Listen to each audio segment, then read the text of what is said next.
Hi viewers, welcome to another edition of Mari Clinic Live. How are you today? I remain your host, Merlaya Ann Oputi. Thank you so much for joining us on this program today. I'm so excited and grateful that you are always taking our time to watch our videos. Thank you so much. Please remember to subscribe to our YouTube channel if you are yet to subscribe, and do not forget to hit the like button if you do like this video. So today I'm going to be talking about a very critical topic or an important message that needed to be passed out there, and I titled it stop creating scars on people's soul. Stop creating scars on people's soul. Now, why did I choose this topic?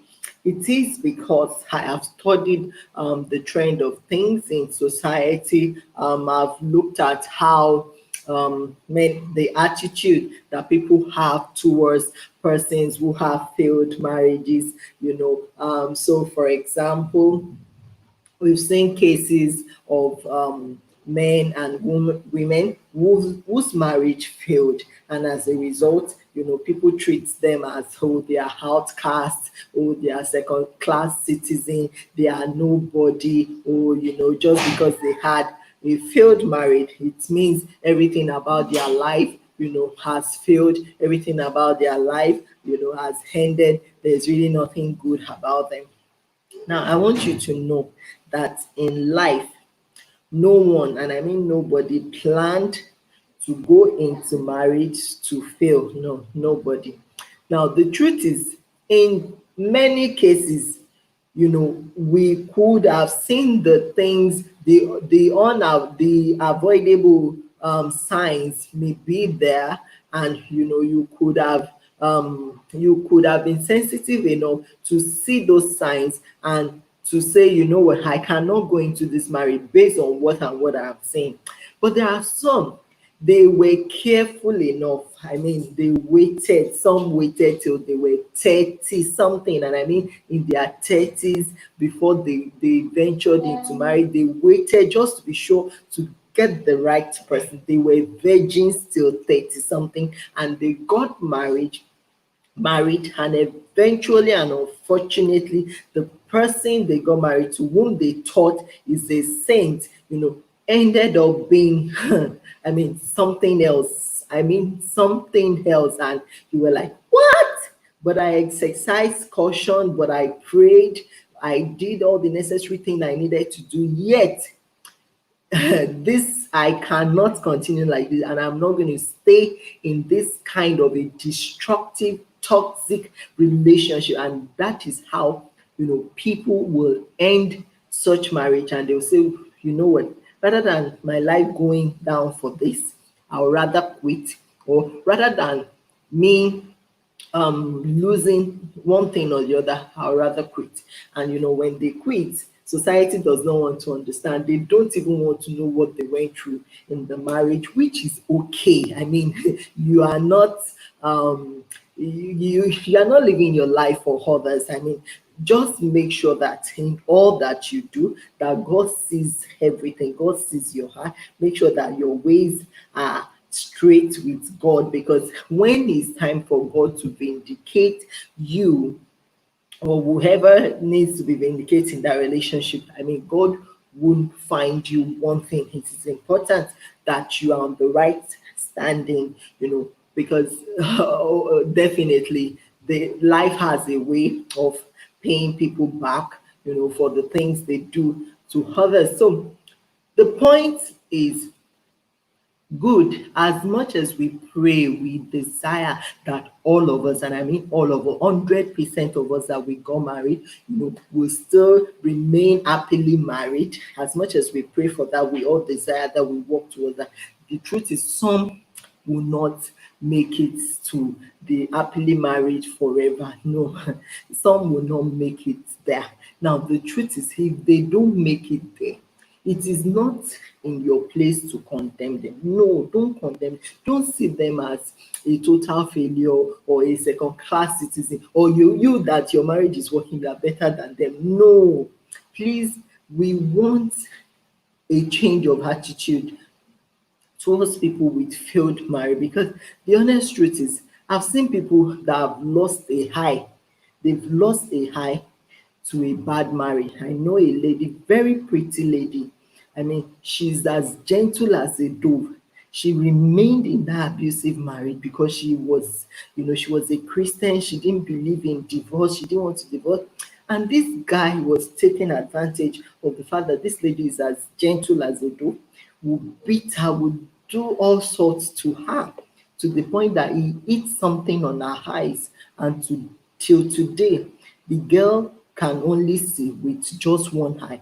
It was when she lost an eye that she told herself that, this one is death that I'm looking at. In fact, no prophet prophesied to her parents before they went to pack her.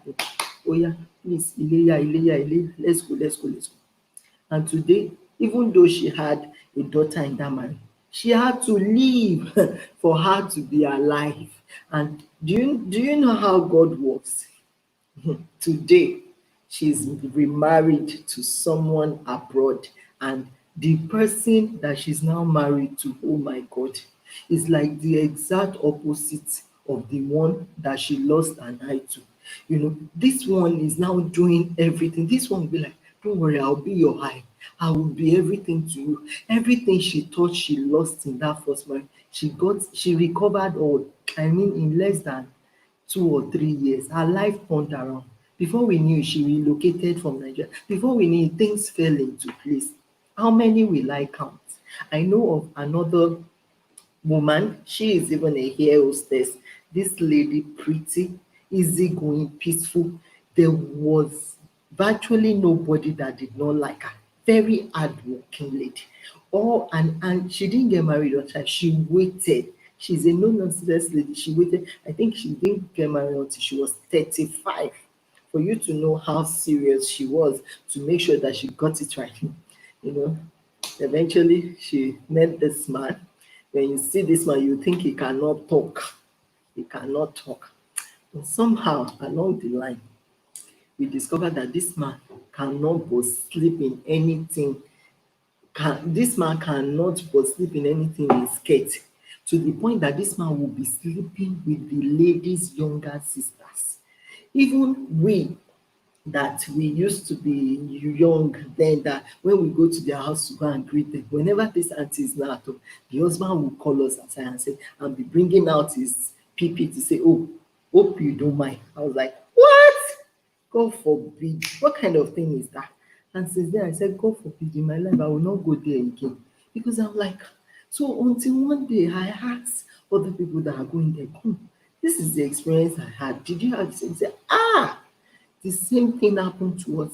Meanwhile, this woman did not know, because she's an air hostess, she's so busy with her job. But she said that each time she comes back from work, she will see blood stain on her bed. She will see that when she asked the husband said, nothing like that. Maybe it's mosquito that died on the bed and things like that. Till her flight was cancelled. She was supposed to fly that night abroad, but the flight was cancelled. She was forced to go home that night. And lo and behold, when she opened the door and got home, she met a woman on the bed with the husband. This was how this pretty auntie said, you know what, at this point, to your tent, to Israel, because she had to leave, because she told us, I cannot, no, I'm not going to continue like this, because I think she was there for almost 4 to 5 years before she left. And today she she's married to someone in the United States, and I mean she's settled. She's settled with a son, American citizen. Or in fact, now when you see her, she's so pretty now, prettier, healthier. She's looking okay. Why? Because see, there is a way marriage, when you are in the wrong marriage, as a woman, it has a way of turning you into a, like, an old woman, you will look older than your age. People will be wondering, is he not well kept? Is she not well kept? It can turn you to a mad woman or a madman overnight. So there are some people that they've told themselves that, see, rather than me losing my mind to this marriage, rather than someone degrading me or turning me to who I'm not designed to be, I would rather do it. I rather quit honorably. Now we need to respect their choice and stop saying, oh, they could have stayed. They could see. I know some that they stayed and today they are dead. They are in the grave. That is the honest truth. They could have stayed. They could have stayed. They stay. I know one till tomorrow. She cannot hear with her second year. She can only hear with 1 year. Why? Because in the course of a fight, her husband, she had braids on her head. Her husband lifted her up with those braids and hit her on the ground and ripped off all the braids such that it affected her eardrum. Till I'm talking today, she cannot hear, and both of them are separated. Now we have different cases like that. As it's happening to women, it's also happening to men. Now, and the truth is for them to take a decision to say, this thing, this one is not good for me. I'm going to be, please let us respect their decision. Let society respect that decision. And let us leave them in the hands of God, who sees all and who is the judge of all, rather than you using your mouth to create scars on their soul. That is for those, that are even bothered about what people say. Don't use your mouth to create scars on their soul by casting them down, putting them down, condemning them, then making them feel they are not fit. See, the honest truth is any marriage that will not impact on society is as good as is of no value. It's just of benefit to you and your spouse and your children. I believe so much in impacting lives out there. Whatever I'm doing must be of benefit to society. If it cannot benefit my home and even society at large, then I'm sorry, it's of no use. So please don't keep oppressing people, don't keep scarring people's soul, don't keep bad mouthing others just because they took that decision to leave. It doesn't mean you are better than them in any way. It doesn't mean you know how to do it more than them. No, it doesn't mean you have more wisdom than them. No, because see, it's just a matter of time. The one that is just among them, the one that was doing the right thing or the one that is being maltreated, God has a way of compensating them, and He will settle them big time that they won't even remember all the sufferings, the sorrows, and the tribulation of the past. They will not remember it. So stop scarring their soul. Stop putting scars on people or labeling, tagging people that God has blessed. That is the honest truth. So let us, drop that. Let us respect their decision. The truth is, I know some that are married, but as far as I'm concerned, I don't think they even stayed up to 5 years in the marriage that they lost the spouse. So in that kind of an example, would you say the man or the woman, does not know how to also do marriage? I mean, so many examples. Now look at the case of this young flying pilot, Tolulope Awotile. She was going on her own. I mean, going on her own. She did not send those guys message. She didn't even beckon on them. She didn't call on them. But they went to eat her. Now that is how some people are in their marriages. They are busy doing their own thing. They have an open mind towards the other person. They are doing all to make the marriage work. But as they are planning good towards their spouse is cooking, negativity, evil against them, to the point that I know some that their spouse will steal from them, steal their money. There are so many things that we have heard of. And the same way we are hearing about all these bad things in marriage, that's the same way we have the good ones happening. So we celebrate the good ones and we equally celebrate those that have taken a decision or that bold step to say, what, at this point, to your intent, O Israel, please, I salute you. I salute your courage as well. However, we are not saying that, everybody at every slightest provocation, leave. No. We are only saying, please, when it's beginning to look like, this is a death trap. When it's beginning to look like, this looks like insanity cooking. This look, when it's like, I would rather kill somebody than take all of this. Please, it's time for you to take a break. Because if you kill someone, see, you too, you will end up in kirikiri. That is the honest truth. So please don't keep putting scars on people that have chosen, to divorce, or people that have chosen to walk away from their bad and toxic marriages. Please don't put scars on them. Don't put them down, because the truth is, the fact that someone, a car, a big fine car has one flat tire, the fact that it has one flat tire does not mean the car is completely condemned, that the car cannot function. No.